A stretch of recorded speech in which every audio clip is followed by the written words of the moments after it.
This presentation is about the North East Sessional GP Group's survey on retention carried out in 2015 by myself, Paula Wright, and I.J. Omer. So what does NESG offer its members? Well, if we look firstly at education, there's a monthly educational programme run currently at the Freeman Hospital, which includes safeguarding children and adults and also CPR. The group also offers a means by which members can contact other members to form self-directed learning groups. Thirdly, the group cascades information via email alerts and the website listings page about educational events which are available in the region.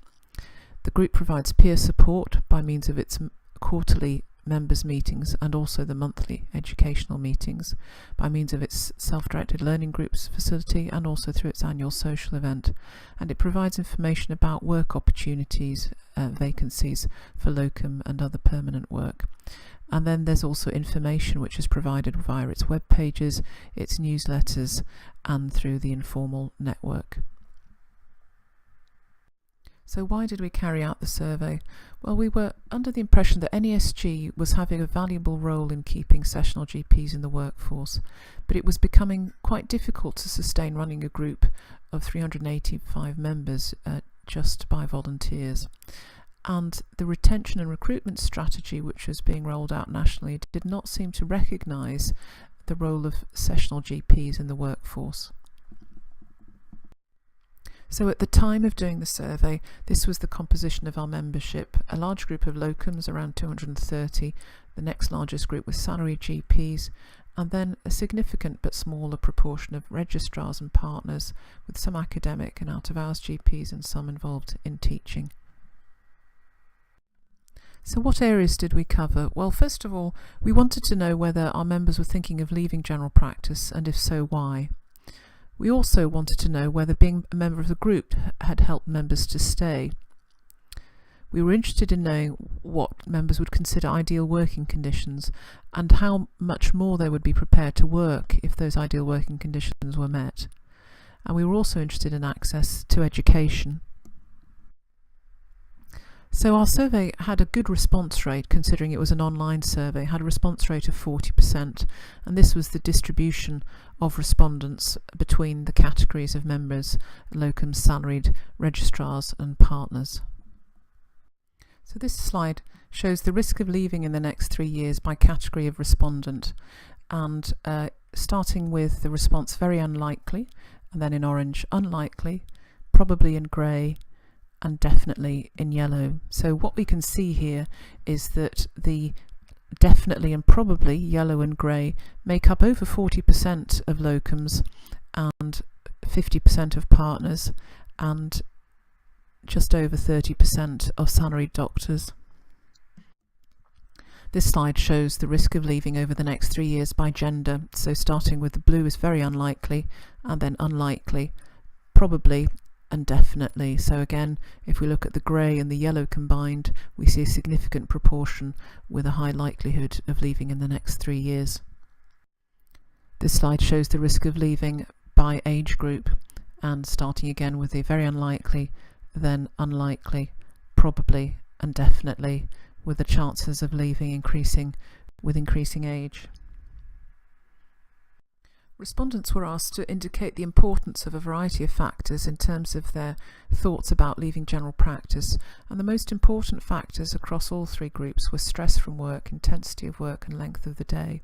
And then the next factors of most importance were the perception of not being paid for the hours I work, GP hours incompatible with the needs for a better work-life balance, complaints and litigation, isolation, stress of appraisal and revalidation, loss of confidence, caring for dependents, having another professional role which is becoming more important to the respondent, caring for dependents other than children, and lack of access to education.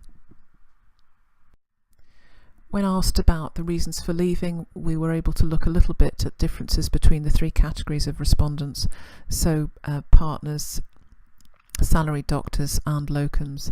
And although the 3 top factors were the common 3 factors to all of them, there were slight differences in the factors suggested as being most important after those in each 3 groups, which you can see here.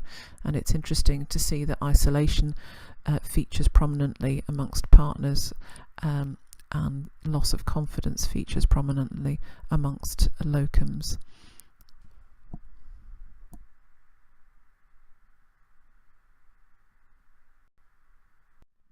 We wanted to know the effect that NESG was having on members' risk of leaving, and their responses indicated that 37% felt that NESG had reduced their risk of leaving, 27% said it hadn't, 28% not sure, and 8% said they were new members, so it was too early to gauge this. So a significant proportion of members for whom the risk of leaving was being diminished by their membership of the group. This slide shows the effect of NESG on reducing the risk of leaving by type of members. So this is the response, the no response amongst locums, partners and salaried, the no reply in orange, not sure in grey, joined in the last 2 months in yellow, and then a significant chunk between around 40% for salaried and locum GPs stating that yes, NESG had reduced their risk of leaving, with a small proportion for those that were working in a partnership capacity and perhaps doing sessional work additionally. So here are some comments from our respondents.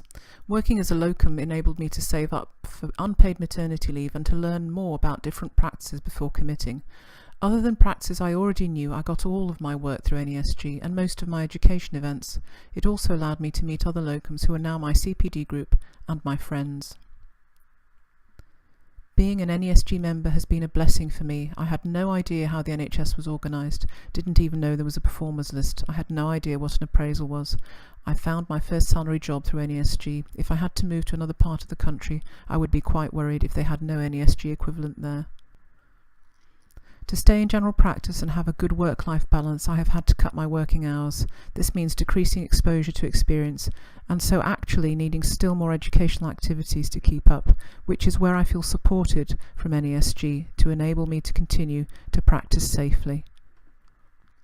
Becoming an independent locum was a new start. I wouldn't have continued working otherwise. So respondents were asked to explain what would constitute their ideal working arrangements, and here are some quotes. A recognition by the rest of the NHS that GPs are not refuse collectors. More acceptable workload whilst being able to maintain patient safety. Not being treated like a criminal all the time with so many checks for me to prove my innocence. Not being undermined by the NHS, government and the media as incompetent, overpaid, etc. Able to work as part of a team where I can feel valued despite my need to work differently. The help keeping up with the breadth of knowledge required to feel competent.